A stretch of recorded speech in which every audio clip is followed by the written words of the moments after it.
श्रीमन नारायण।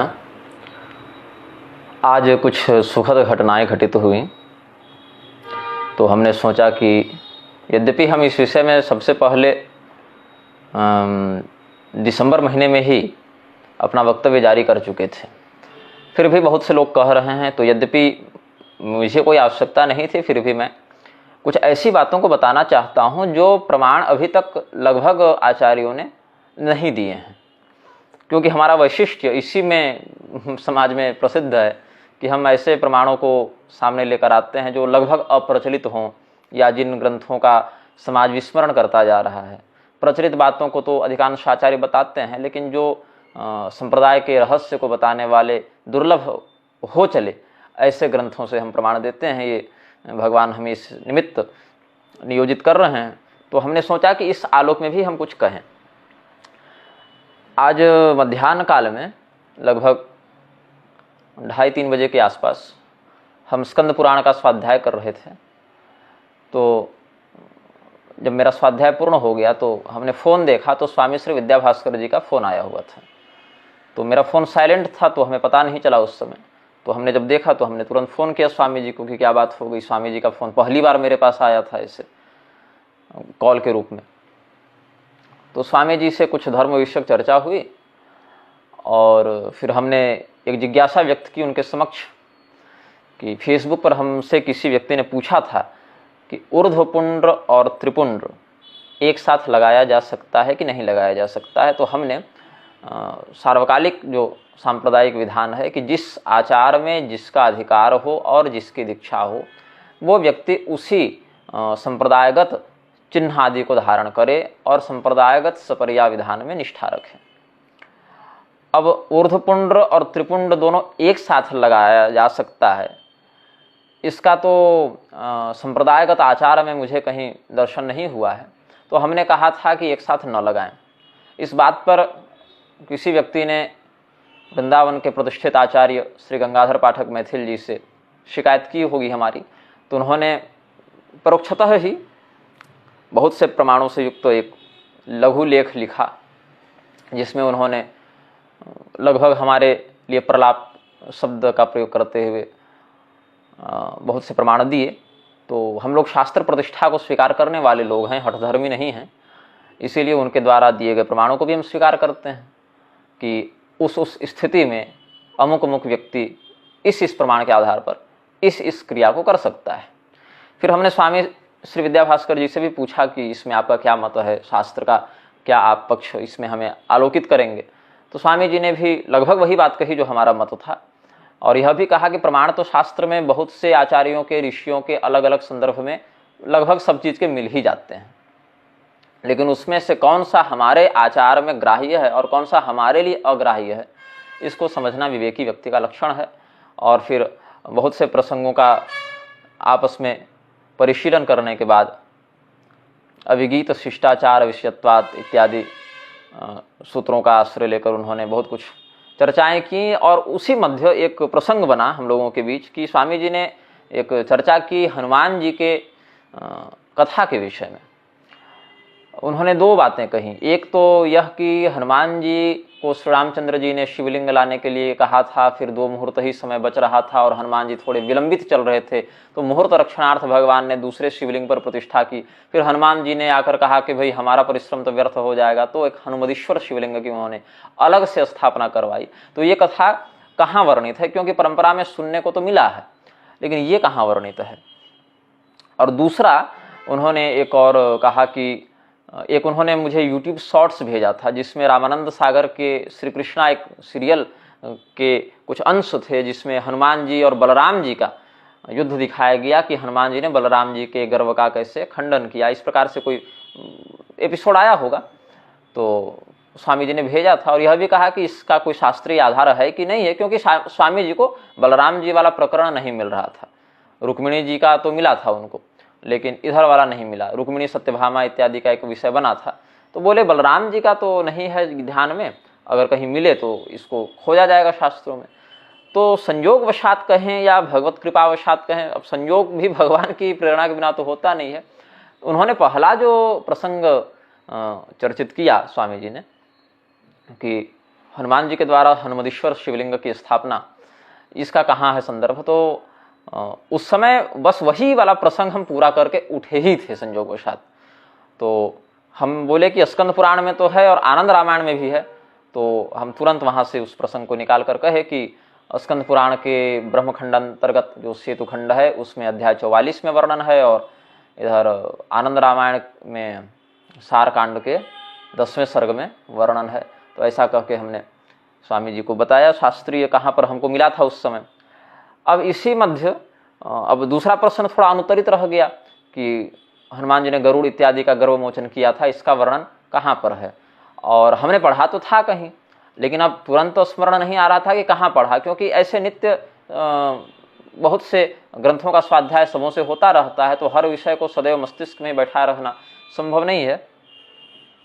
और जो लोग हर विषय को मस्तिष्क में बैठाने का दावा भी करते हैं, ऐसे लोग कितने शास्त्रीय निष्ठा का प्रदर्शन कर रहे हैं अपने वक्तव्यों में, ये भी सार्वजनिक ही है। तो अब दूसरा संयोग देखिए आज ही क्या हुआ, जिसने मुझे इस वीडियो को जारी करने के लिए प्रेरित किया।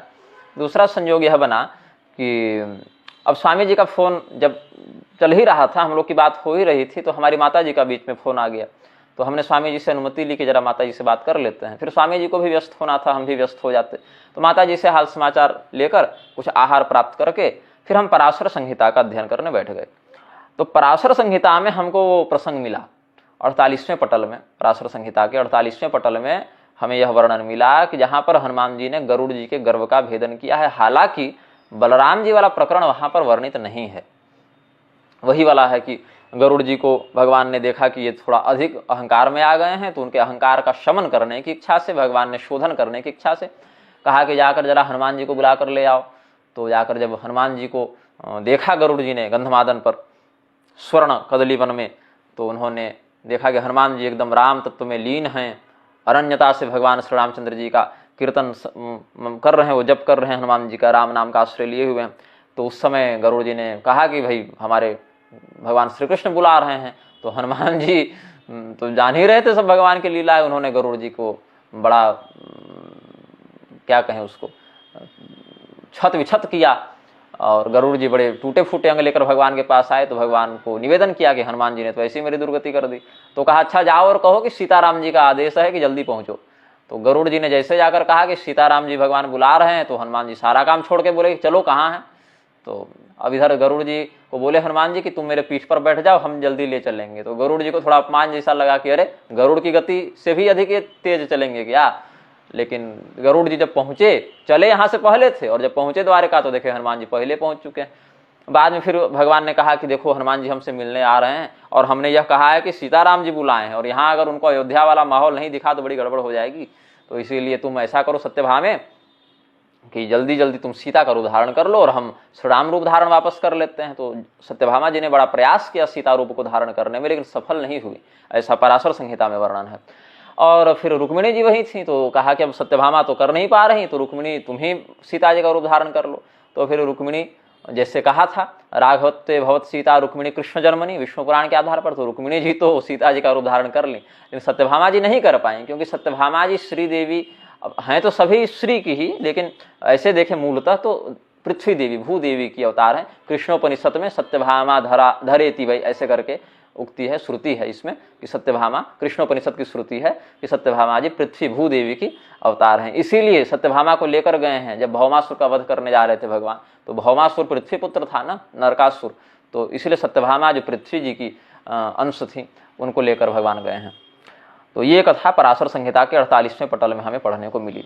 तो और भी पढ़ते पढ़ते हम थोड़ा और विषय में गहरे घुसे, तो ये जो अभी हाल वाला विवाद चला था शंकर स्वयं की शंकर सुवन केसरी नंदन इत्यादि पर, तो क्या है कि रामभद्राचार्य का यह स्टाइल बन गया है मीडिया में बने रहने के लिए कि पूर्व के लिखित ग्रंथों के विषयों पर या श्लोकों पर या तो उनको बदलवा देना, या तो उनको मिलावटी कह देना, या तो उनका कुछ अलग ही अर्थ कर देना, ये सब वो करते रहते हैं।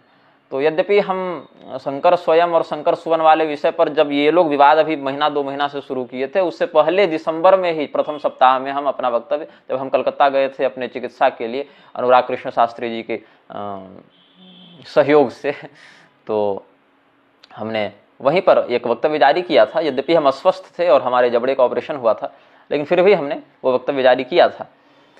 तो जितना मूलभूत विषय था वो तो हम कह ही चुके थे, लेकिन कुछ ऐसे प्रमाण जो थोड़े और ठोस हैं, पुष्ट हैं पराशर संहिता के ही, तो वो हम ऐसे प्रमाणों को इस वीडियो में संलग्न करेंगे ताकि अन्य शास्त्र जिज्ञासु या शास्त्र ज्ञान लोलुपजन इससे लाभान्वित हों। बाकी दुराग्रहियों की तो कोई चिकित्सा है नहीं, लेकिन जो शास्त्र के रसिक हैं, शास्त्र के प्रेमी हैं, ऐसे आचार्यों के शास्त्र मनोरंजनार्थ हम ये प्रमाण कुछ प्रस्तुत करेंगे, और जो अध्ययन कर चुके हैं वो आनंदित हों, और जो न किए हैं वो प्रबुद्ध हों, और जो दुराग्रही हैं भगवान उनको सद्बुद्धि प्रदान करें। और क्या कर सकते हैं। तो हनुमान जी का जो जन्म वर्णित है कहाँ पर, पराशर संहिता के 6ठे पटल में। तो उसमें कहते हैं मैत्रेय मुनि ने, जैसे मैत्रेय पराशर संवादात्मक है ना विष्णु पुराण, वैसे ही मैत्रेय पराशर संवादात्मक है पराशर संहिता। पराशर संहिता के भी कई प्रकार हैं। ज्योतिष वाली पराशर संहिता अलग है, तंत्र वाली अलग है, तंत्र में भी वैष्णवागम की अलग है, और हनुमत चरित्रात्मक अलग पराशर संहिता है। तो ऐसे करके कहीं कहीं पराशर स्मृति को भी पराशर संहिता के नाम से बताया गया है। तो इसमें मैत्रेय जी ने प्रश्न किया है, हनुमन नाम वा कोसौ कस्य पुत्रस्य कीदृशः किं कर्मा तस्य चोत्पत्ति कथम ब्रह्म वदस्व में, कि ये हनुमान नाम के जो हुए वो कौन हैं और किसके पुत्र हैं, कैसे हैं, क्या क्या उनका काम है, क्या उनकी उत्पत्ति का वृत्तांत है, सो हे ब्राह्मण, हे पराशर मुनि आप हमें बताइए। तो इसमें पराशर मुनि वर्णन करते करते आगे बढ़िए। हम समझते हैं कि श्लोक संख्या 24, 25, 26 के आगे, हाँ 23, 24 के आगे, एकदा परम प्रीता पार्वती पति देवता क्रीडंतं सुरता सक्तम कपि युग्मं ददर्शः। बहुत प्राचीन प्रति की चित्र हमने ले रखे हैं। तो प्राचीन प्रति का चित्र होने से थोड़े धुंधले अक्षर हैं इसमें छपे हैं, वो लिथोप्रेस से छपते थे पहले। तो एकदा परम प्रीता पार्वती पति देवता क्रीडंतं सुरता सक्तम कपि युग्मं ददर्शः ततस्सा ह्रीमती बाला महादेवस्य पश्यतः पुष्प सान्द्रेषु कुंजेषु तदारंतुम मनोरथे या मनोरधे होना चाहिए था, यहाँ पर मनोरधे लिख दिए हैं, लेकिन मनोदधे होना चाहिए या मनोरथे ऐसा हो सकता है, लेकिन हमें लग रहा है यहाँ पर प्रकाशक से कुछ टंकन दोष हो गया है। सर्वज्ञस्तदभिप्रायं ज्ञात्वा स कपिरूपधृत रमयामास तां देवीं कपिरूपधरां शिवां सहस्राब्द प्रमाणेन क्रीडित्वा स महाद्युतिः तत्तेजः पार्वती गर्भे निधाय वीररामः अगनो चिक्षिप तत्तेजः पार्वती धारणाक्षमा स चाप्यशक्तस्तदवायो निक्षिपन् विससर्जः तस्मिन् केसरिणो भार्या कपिसाध्वी वरांगना अंजना पुत्रमिच्छन्ति महाबल पराक्रमं तपश्चचार सुमहन्यतेन्द्रियमानसा तस्यै वायुः प्रसन्नात्मा प्रत्यं फलमर्पयन् भक्षार्थमेकदा तस्यास्तत्तेजश्चार्पयत्करे फलबुद्ध्या तु तत्तेजस्याप्य भक्षेदंगना नातिदीर्घेण कालेन चाञ्जनापति देवता स्वांगेषु गर्भचिह्नानि सा दृष्ट्वा ह्रीमनाह्यभूत् विस्मयाविष्टचित्तां तां व्रतभंग विशंकितां ध्यायन्तीं भयवित्रस्ता मा भास्याः शरीरिणे मा भूत्ते व्रतभंगोऽयं मा विषीदवरानने देवप्रसादात्ते गर्भे महाव्यक्तिर्भविष्यति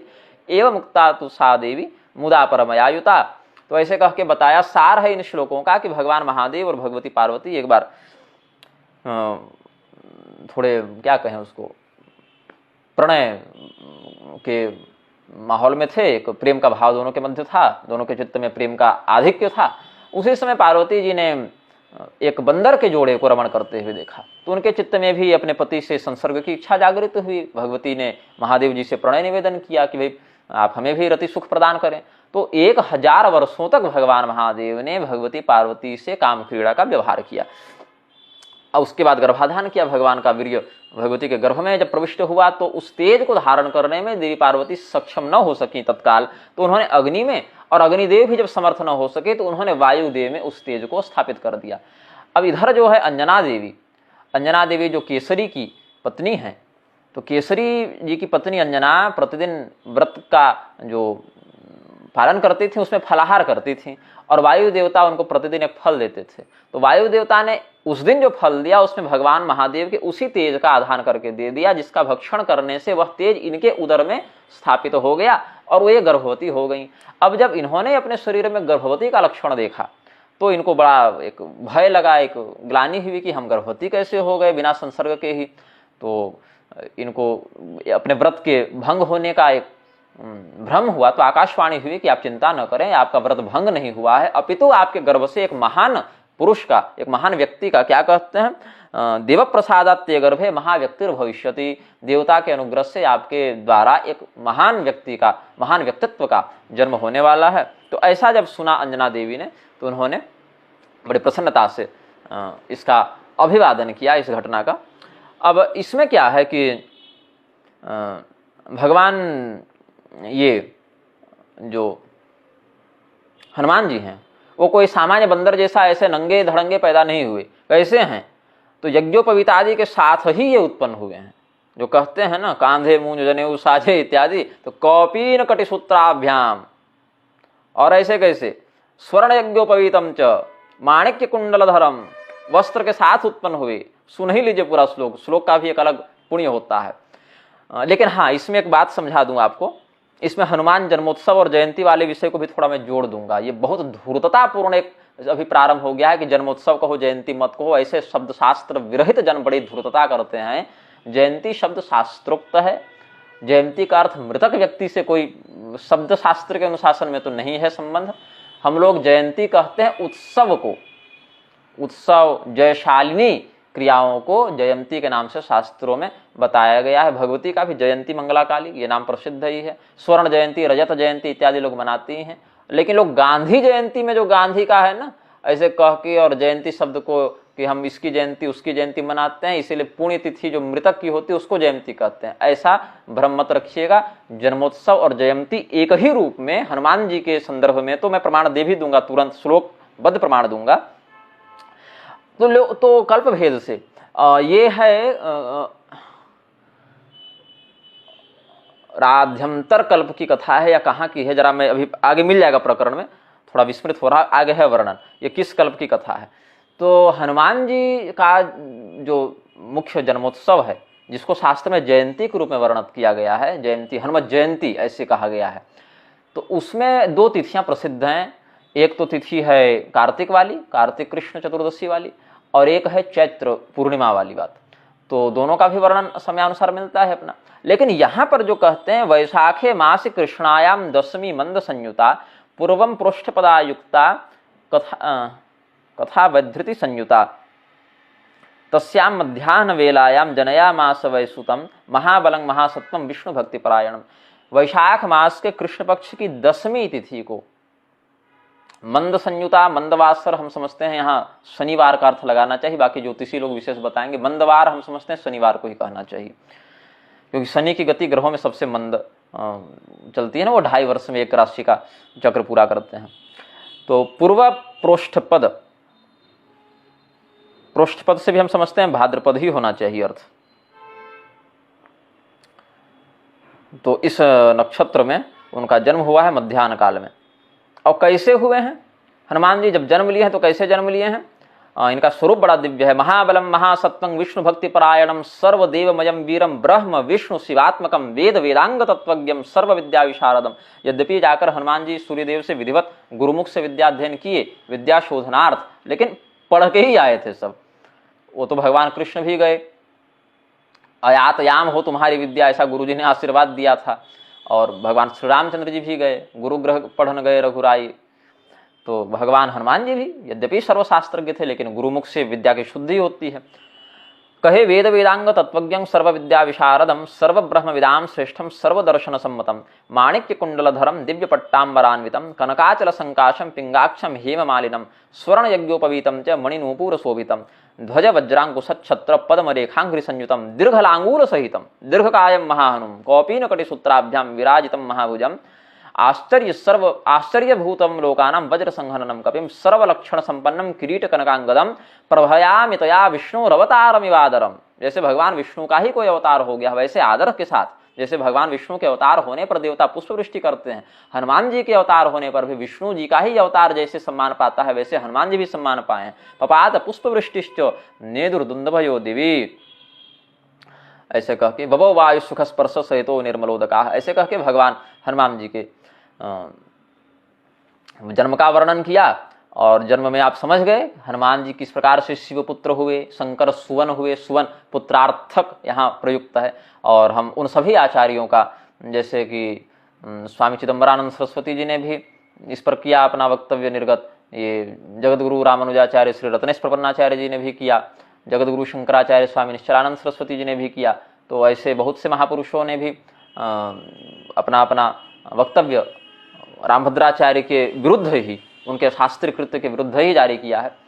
और बहुत से विषयों में हम स्वामी चिदंबरानंद सरस्वती से सहमति नहीं रखते, रत्नेश जी से सहमति नहीं रखते, पूरी शंकराचार्य जी से भी सहमति नहीं रखते। लेकिन क्या है कि मैं बार बार कह चुका हूं, मैं किसी व्यक्ति विशेष का न समर्थक हूं न विरोधी हूं। जिस अंश में हमारी शास्त्रीय दृष्टि में वो शास्त्रीय होंगे हम उनका समर्थन करेंगे, और जिस दृष्टि में हमारी शास्त्रीय दृष्टि में वो अशास्त्रीय वक्तव्य या कृत्य करेंगे हम उनका विरोध करेंगे। इसलिए बहुत से लोग मुझसे पूछते हैं कि इस व्यक्ति के बारे में क्या विचार है, इस व्यक्ति के बारे में क्या विचार है, इस व्यक्ति के बारे में क्या विचार है। तो मैं व्यक्ति के विषय में विचार नहीं करता, अपितु उसके कृत्य विशेष या वक्तव्य विशेष में शास्त्रीय पक्ष क्या है इस पर विचार करके कुछ कहता हूं। तो हो सकता है जिस अंश में हमने अमुक का समर्थन किया हो, किसी और अंश में हम उसी व्यक्ति का विरोध करें। आज स्वामी श्री विद्या भास्कर जी से भी जब बात हो रही थी, तो यद्यपि हम इस विषय में अपना मंतव्य कार्तिक महीने में ही पिछले वर्ष रख चुके थे, एक व्यक्ति ने पूछा ना कि स्वामी विद्या भास्कर जी आपका बड़ा समर्थन करते हैं, आपका बड़ा आपकी बड़ी प्रशंसा करते हैं विद्वत सभाओं में, तो क्या कल को अगर आप उनका भी विरोध कर देंगे? तो हमने कहा मैं व्यक्ति का तो करता नहीं, अगर कदाचित उनके मुख से कोई ऐसा वक्तव्य निकले जो हमारी दृष्टि में स्पष्ट शास्त्र विरुद्ध जा रहा हो तो हम तो उनके विरुद्ध भी बोलेंगे, क्योंकि वो स्वयं शास्त्र विरुद्ध हो गए उस अंश में। तो आज यद्यपि वो प्रसंग नहीं था, लेकिन हमको किसी व्यक्ति ने भेजा था वो वीडियो योगेश्वराचार्य जी का, जहाँ वो कुब्जा को भगवान की मौसी बता रहे थे। तो फिर सुबह पुंडरीकाक्षाचार्य वेदांती जी का और आचार्य ऋषि कुमार तिवारी जी इत्यादि ने अलग अलग स्थानों पर लिखा था, तो मुझे जानकारी हुई कि स्वामी श्री राघवाचार्य जी के वो शिष्य हैं। कमेंट बहुत सारे लोगों ने भी किया था। तो हमने कहा कि भाई स्वामी जी की वो शिष्य हैं, तो स्वामी जी को अपने शिष्य की इन कृत्यों पर ध्यान देना चाहिए कि उनका शिष्य किस विषय को किस प्रकार से व्याख्यायित कर रहा है। तो फिर स्वामी विद्या भास्कर जी तक भी बात पहुंची थी कि हमने वीडियो बनाया था। वही स्वामी जी कह रहे थे कि हमको कह रहे थे कि यदि हमने भी अगर कुछ कभी अशास्त्रीय कहा या कहेंगे तो आप हमारा भी विरोध करेंगे और हमें इस बात की प्रसन्नता भी होगी, क्योंकि अंततः विजय शास्त्र की होती है, और शास्त्र जहां विजयी हुआ वहां पर शास्त्र के प्रति प्रेम रखने वाला आचार्य स्वयं विजयी है। सर्वज्ञ तो कोई है नहीं, ईश्वर सर्वज्ञ है, और नहीं तो रामभद्राचार्य सर्वज्ञ हैं। तो ईश्वर सर्वज्ञ है ये तो सर्वमान्य बात है, और रामभद्राचार्य सर्वज्ञ है ये रामभद्राचार्य के द्वारा मान्य बात है, केवल वही मानते हैं कि वो सर्वज्ञ हैं। तो विनोद में कह रहा हूँ, तो सर्वज्ञ कोई नहीं और पूर्ण भी कोई नहीं, पूर्ण तो ब्रह्म है, और जब तक हम आभास चेतन की स्थिति में रहेंगे, ब्रह्म संसिद्धि नहीं होगी, तब तक उतने अंश में तो अविद्या के द्वारा ग्रस्त होने से हमें भी अपूर्णता का लक्षण दिखता ही रहेगा, यद्यपि है नहीं, लेकिन अध्यास तो हमें बाधेगा। तो कहने का तात्पर्य ये है कि पूरी शंकराचार्य जी इत्यादि ने जो शंकर सुवन पर अपना वक्तव्य जारी किया उसका हम समादर करते हैं। और अब शंकर सुवन पुत्रार्थक कैसे वो हैं, जैसे भगवान गणेश के लिए भी गाइए गणपति जगवंदन शंकर सुवन भवानी नंदन। अब शंकर और शंकर दंत्य स और तालव्य श, ये तो ग्राम्य गिराम में गोस्वामी जी की लेखनियों में देखने को मिलता है कि तालव्य श को बहुत स्थानों पर दंत स लिखा है, लेकिन वहां समझने वाला व्यक्ति समझता है कि कहाँ पर क्या अर्थ है। वो तो ग्राम्य गिराम में बोलते बोलते श को स ऐसे कई बार बोलता है जनसामान्य, असावधानी में या अज्ञानता में। तो भगवान शिव के तेज को पार्वती देवी ने अपने गर्भ के माध्यम से अग्नि में और अग्नि के माध्यम से वायु में स्थापित किया, और वायु के माध्यम से वो फल के द्वारा अंजना जी के गर्भ में आया और हनुमान जी के रूप में जन्म लिया। तो ये हनुमान जी भगवान महादेव के पुत्र इस भाव से हुए। शिव पुराण में, स्कंद पुराण आदि में भी ये सब कथाएं कुछ थोड़ी शैली भेद से वर्णित है, लेकिन वहां भी ये सब बात है जिनका वर्णन अन्य आचार्यगण कर चुके हैं, इसीलिए हम इस विषय पर ज्यादा विस्तार नहीं करेंगे। फिर हनुमान जी के द्वारा सूर्य भक्षण आदि का वर्णन करके और देवताओं के द्वारा फिर हनुमान जी का जो हनुभेदन किया, इंद्रदेव ने हनु मर्दन किया तो हनुमान नाम पड़ा और उनको तरह तरह के वरदानों की प्राप्ति हुई।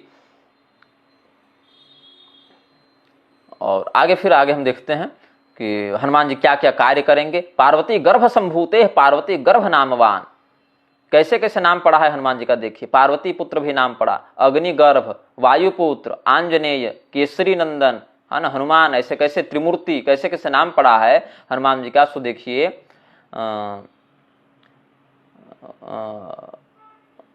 महादेव प्रभावाधि रुद्रस्यामित तेजसः तेजसोपि सुराणाम तम, कहा ब्रह्मदेव ने ना, रुद्रस्य अमित तेजसः तेजसः। आप अमित तेजस्वी भगवान रुद्र के तेज हैं, ऐसा कहा ब्रह्मदेव ने। पार्वती गर्भ संभूते, पार्वती गर्भ नामवान, अग्निनाधार्यमाणत्वात् अग्निगर्भो भवान भवेत्, वायु प्रसाद जननात् वायुपुत्रो निगद्यसे, अंजना गर्भ जननात् आंजनेयस्ततो भवान, केसरी क्षेत्रजन्यत्वात् पुत्रः केसरिणः कपेः, हनु वज्र प्रहाराधि हनुमान इति नामते, ब्रह्म विष्णु शिवान सत्वात् त्रिमूर्तिरिति विश्रुतः, सर्वदेवांश संभूते सर्वदेवमय स्मृति, हनुमत पूजे नात् तस्मात्, है ना, हनुमत पूजया तस्मात्, ये थोड़ी टंकण दोष से युक्त प्रति है, हनुमत पूजया तस्मात् पूजिता सर्वदेवता।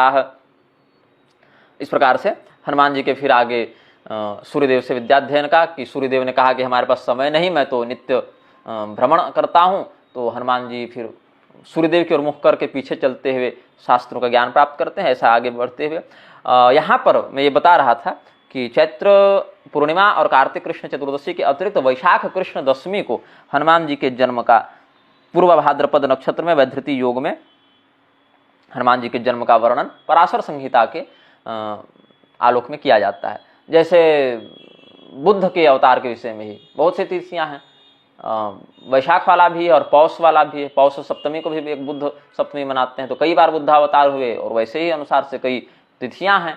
हम जैसे रावण वध की तिथि देख लें तो पाद्मकल्प में जब भगवान आए थे तो चैत्र कृष्ण चतुर्दशी को वध किया था, जिसका वर्णन है पद्म पुराण में, और सारस्वत कल्प में जब आए तो विजयादशमी को रावण का उद्धार किया, जिसका शाक्त ग्रंथों में देवी भागवतादि में है, महाभागवत आदि में वर्णन।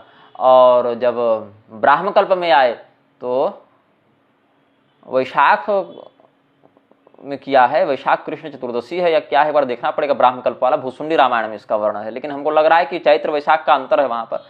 और अमांत पूर्णिमांत मत की बात कुछ लोग कहते हैं, लेकिन मुझे पूरा प्रकरण देखने पर वैसा लगा नहीं, क्योंकि अलग से फिर अन्य का भी उल्लेख है। अस्तु कहने का तात्पर्य है कि अलग अलग तिथियां कल्पभेद से मिलती हैं, ये समझना चाहिए, लेकिन वो जयंती और जन्मोत्सव एक ही बात है। कौंडिन्य गोत्र में हनुमान जी का जन्म हुआ था, हम भी कौंडिन्य गोत्री ही हैं। पूर्व भाद्रा कुंभरासो मध्याह्ने कर्कटांशके कौंडिन्य वंशे संजातो हनुमान अंजनोद्भव। और जैसे श्री राम जय राम जय जय राम, श्री शब्द पूर्वम जय शब्द मध्यम ऐसे है ना, आनंद रामायण में और नारद पुराण में भी कहते हैं श्री पूर्वम जय पूर्वम च तद्विधा राम नामकम, जो श्री राम जय जय राम का मंत्र वर्णन है, मंत्रोद्धार है। वैसे श्री हनुमान जय जय हनुमान भी प्रायश्चित्तार्थ पाप नाश के लिए प्रयोग किया जाता है हनुमान जी के भक्तों के द्वारा। श्री शब्दाद हनुमत शब्दो जय शब्दस्ततः परम, हनुमान जय शब्दम ही संपुटीकरणम पर, जय द्वयावधिश्चोर्ध्व हनुमन नाम वै ततः मंत्रोयम षोडशारणस्तु महापातक नाशक। ऐसे कह के तो अब हनुमान जी का आगे हम जो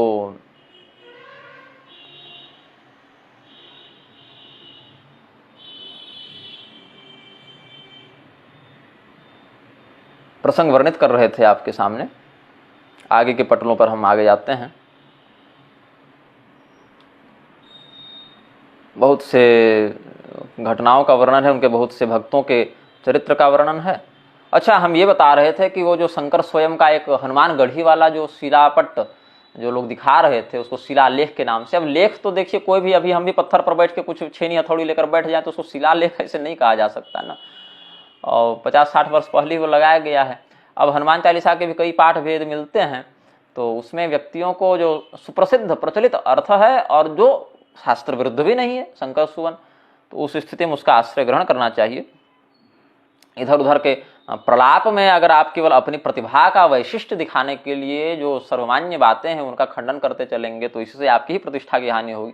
मैं रामभद्राचार्य जी को कहना चाहूँगा, इसीलिए जो सिद्ध बात है व्यवहार में, जो इसका आचरण रूढ़ हो चुका है और जो अशास्त्रीय भी नहीं है, जिसको परंपरा का बल भी प्राप्त है और शास्त्र के अर्थ का बल भी, प्रसंग इतिहास का बल भी प्राप्त है, तो ऐसे प्रकरणों पर छेड़छाड़ करके उनकी बौद्धिक हिंसा करना आपके लिए शोभनीय नहीं है। यह हम स्वामी रामभद्राचार्य जी को कहना चाहेंगे। और स्वामी रत्नेश प्रपन्नाचार्य जी ने तो हनुमानगढ़ी से ही 2-3 ऐसे शिलापट्ट और दिखा दिए कि जहां सार्वजनिक लोगों के पाठ करने के लिए शिलापट्ट लगे हैं, वहां तो शंकर सुवन केसरी नंदन है, सब पर राम राय सिरताजा नहीं, सब पर राम तपस्वी राजा है। तो किसके कहने पर वो राय सिरताजा और शंकर स्वयं वाला शिलापट्ट लगाया गया, ये देखना पड़ेगा। और कुछ अक्षर विशेषज्ञों का कहना है कि जिस कालखंड का, जिस ईस्वी संवत का वो शिलापट्ट दिखाया जा रहा है, उस ईस्वी संवत में तो वो सारे फॉन्ट आए ही नहीं थे, उस शैली में टंकन होता ही नहीं था। उसके समकालीन नागरी लिपि के आप अन्य शिलापट्टों को देखें तो वो अ लिखा जाता था ऐसे करके, और उसमें 3 प लिख के फिर 3 डंटी लगाते थे, र लिख के छोटी डंटी बड़ी देकर ण लिखते थे।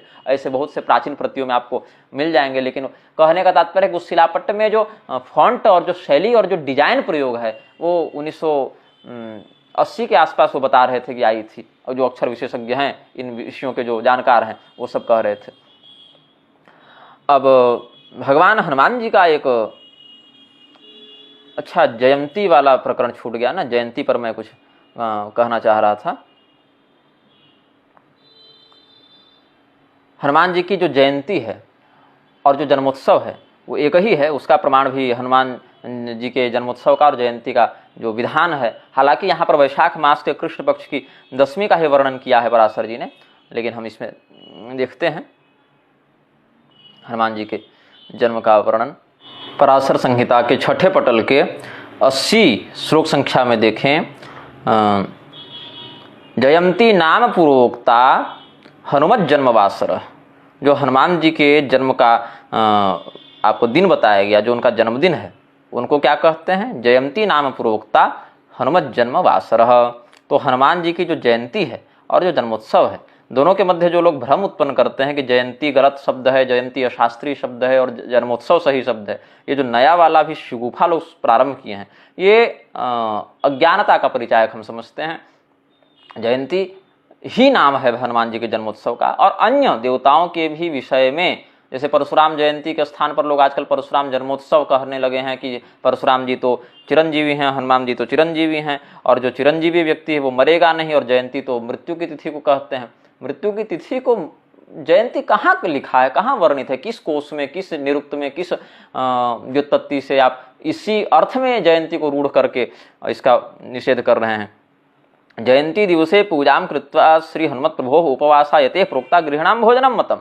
स्पष्ट कहा कि आप सन्यासी हैं तो हनुमान जी के जन्मोत्सव जिसको जयंती कहा गया है उसमें हनुमान जी का पूजन करें और उपवास करें। यदि आप गृहस्थ हैं तो हनुमान जी की जयंती में आप भोजन कर लें, पूजा करने के बाद प्रसाद सात्विक पाल लें। और यहाँ पराशर जी से पूछा है मैत्रेय मुनि ने, कथम जयंत्याम हनुमान पूजनीय पराशर। सोशल मीडिया पर सबसे पहले यही प्रमाण हमने दिया था, हमने ही ये दिया था प्रमाण। इसके बाद ही ये जयंती और जन्मोत्सव वाले में शास्त्रीय लोग अधिक ध्यान देने लगे। आज से कुछ वर्ष पहले हमने दिया था, स्क्रीन शॉट उसका बहुत सारे लोग चला रहे हैं अभी। कथम जयंत्याम हनुमान पूजनीय पराशर विधि को वा फलम किं वा काल को वा विशेषतः तत्सर्वं ब्रूहि भगवन् लोकानां हितकाम्यया। हनुमान जी की जो जयंती है उसका वर्णन करें तब बताया, वैशाखे मासे कृष्णायाम दशम्यां मंदवासरे पूर्व भाद्राक्ष नक्षत्रे मुहूर्ते कर्कटाभिधे मध्याह्ने वैधृति योगे कुर्यात पूजा हनुमत। और ऐसा नहीं है कि इसमें कोई अधिकारिता का विशेष बंधन है कि तुम करो हम करें, ये करेगा वो नहीं करेगा। नहीं, हनुमान जी के प्रति भक्ति रखने वाला हर व्यक्ति, जैसे लोग कहते हैं ना स्त्रियां पूजा करें कि न करें, तो कहा पराशर जी ने कि इसमें सभी लोग अधिकृत हैं। अब जिसका जिस मंत्र में, जिस विधान में, जिस आचार में अधिकार है उसी से है अधिकृत, लेकिन सभी हैं। ब्राह्मण क्षत्रियो वापि वैश्यो वा शूद्र एव वा स्त्री वा पुमान वा षंडो वा यथाशक्ति निवेदयेत। भगवान हनुमान जी का पूजन और तत्संबंधी दान इत्यादि करने में ब्राह्मण, क्षत्रिय, वैश्य, शूद्र, स्त्री, पुरुष, नपुंसक इत्यादि सभी लोग अधिकृत हैं, ऐसा कह के पराशर जी ने। और आगे तो कर्मकांड का व्रत आदि का वर्णन है कि कैसे हनुमान जी का पूजन करे, किन मंत्रों से अर्घ दे, किन मंत्रों से धूप दीप नैवेद्य करे इत्यादि। अब हनुमान जी का जो प्रचलित कुल है वो वानर कुल है। केसरी और अंजना उनके माता पिता हैं। हनुमान जी के माता पिता कौन हैं, इनका थोड़ा सा हम परिचय दे देते हैं आपको। अब इसमें क्या बताते हैं, भगवान महादेव ने ये रहस्य पार्वती जी को स्वयं बताया है।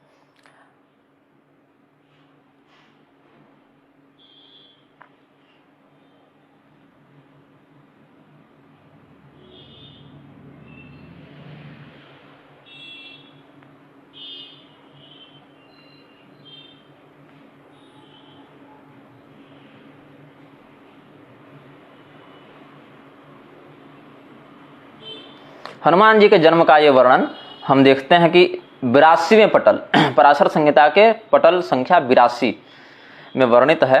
तो कहा कि ऐसे कैसे हो गया। मैत्रेय जी ने पूछा, पराशर महायोगिन सर्वमंत्र प्रवर्तक भवत कृपानुभावेन कृतार्थोस्मि महामुने तमेव श्रोतुमिच्छामि तत्तो भूयः पराशर। मैं आपसे पुनः वही सुनना चाहता हूं जो आपने पहले बताया कि कैसे शिव जी के ही अंश से हनुमान जी उत्पन्न हुए। तो हनुमान जी के रूप में शिव जी स्वयं भी आए, क्योंकि आत्मा वे जायते पुत्र इत्यादि भी शास्त्र वाक्य ही हैं, अपने अंश से ही आए। और अंश देवता जब अवतार लेते हैं तो स्वयं ही एक प्रकार से एक ही रूप को दो भागों में प्रकटीकृत कर लेते हैं। तो उसमें कहा कि आप बताइए कैसे अंजना के गर्भ से केसरी के पुत्र होकर वो आए, फिर कहते हैं अग्नि के भी गर्भ से आए, फिर कहते हैं वायु पुत्र भी हैं, फिर कहते हैं कि भगवान पार्वती और शिव जी के भी पुत्र हैं। तो ये हमको थोड़ा सा रहस्य खुलकर बताइए कि हुआ क्या कैसे। अंजना गर्भ संभूते कपेह केसरणस्तथा अग्निगर्भ समुत्पत्ते वायुपुत्रत्व जन्मन पुत्रत्वस्य तथा राजन पार्वती परमेशयो ब्रूहि किं कारणम मह्यम हनुमत जन्म लक्षणम। तो पराशर जी ने कहा, साधु पृष्ठम महाप्राज्ञ मैत्रेय मुनि सत्तम सर्वो जनः कृतार्थोयम हनुमत जन्म वार्तया। कि पराशर जी ने कहा कि मैत्रेय आपने जो प्रश्न किया है ये तो सभी लोगों के उद्धार के लिए, सभी लोगों के कल्याण के लिए है। तो कहा कि पुरातन इतिहास बताता हूं। पूरा राधंतरे कल्पे कश्यपो नाम वेद्युज, कश्यप नाम के कोई ब्राह्मण थे राधंतर कल्प में, और सभी प्रकार के शास्त्र में निपुण थे, सर्वशास्त्रार्थ तत्वज्ञो वेद वेदांग पारक। तो आगे फिर वर्णन है कि कैसे वो कैलाश पर्वत गए, अपनी पत्नी के साथ गए कैलाश पर्वत। वहां पर उन्होंने अपनी पत्नी के साथ ही तपस्या की, भगवान महादेव जी की, भगवती पार्वती जी की तपस्या की। बहुत कठोर तपस्या करते हुए उनको 1000 वर्ष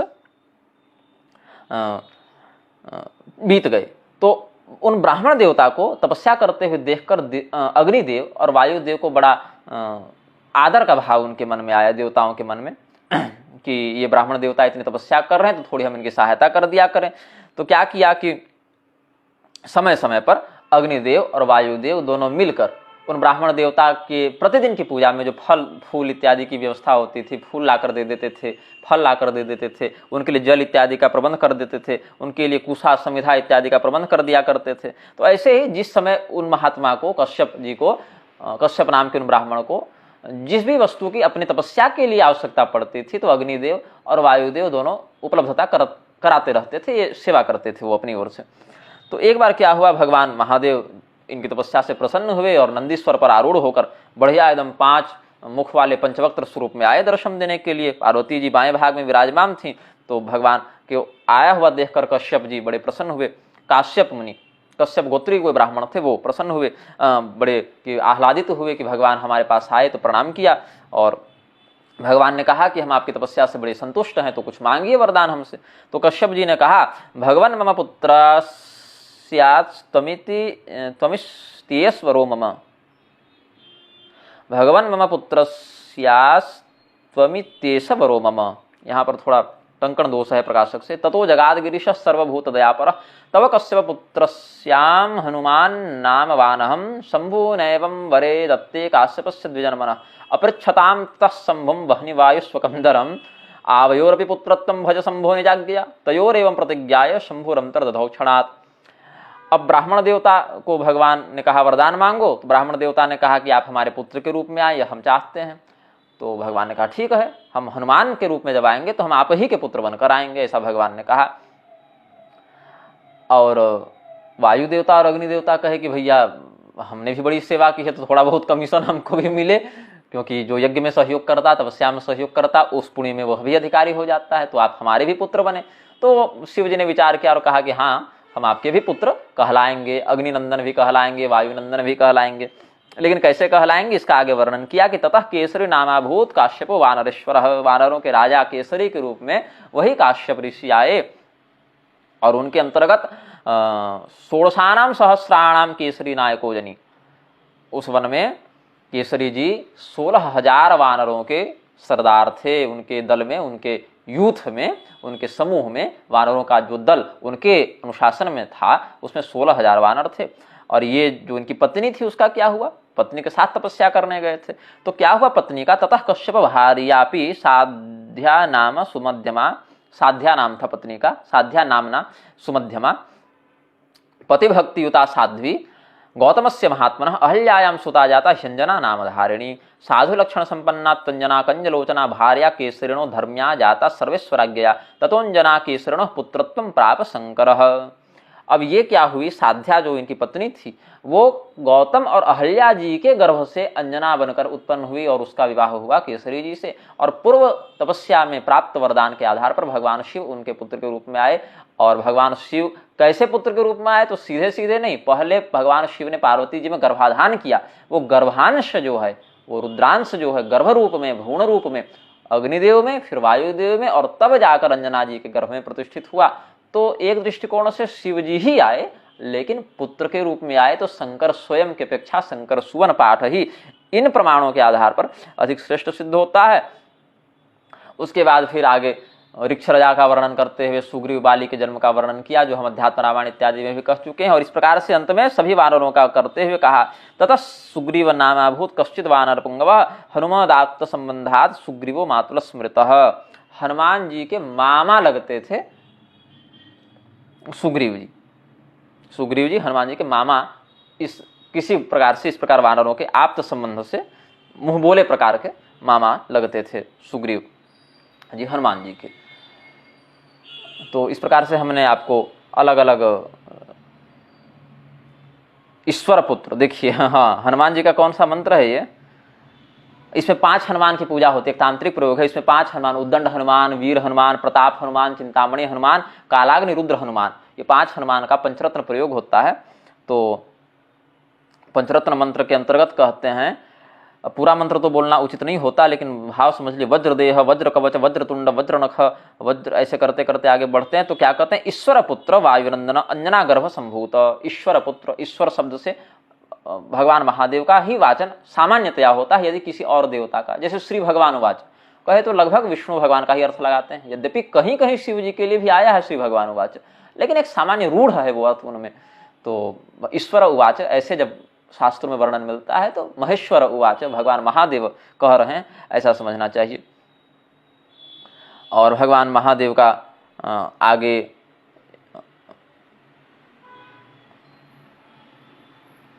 एक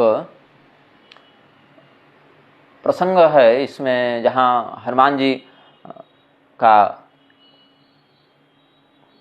स्कंद पुराण में है और शिव पुराण में भी है, लेकिन उसका अन्य आचार्यगण वर्णन कर चुके हैं, इसीलिए हम बहुत विस्तार ये वक्तव्य नहीं करेंगे, विस्तार इस वक्तव्य में नहीं करेंगे।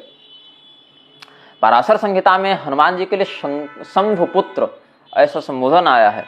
अब संबोधन कहाँ आया है जरा मैं खोज लूँ उसको, मैंने अभी पढ़ा है, उसको मैंने सुरक्षित रखा है लिखकर, क्योंकि शंकर सुवन उसका अर्थ है शंभुपुत्र। तो शंभुपुत्र शब्द कहाँ आया है, अब कैसे पुत्र हुए, मैंने बहुत बढ़िया से वर्णन कर दिया, इतने सारे श्लोकों से वर्णन कर दिया।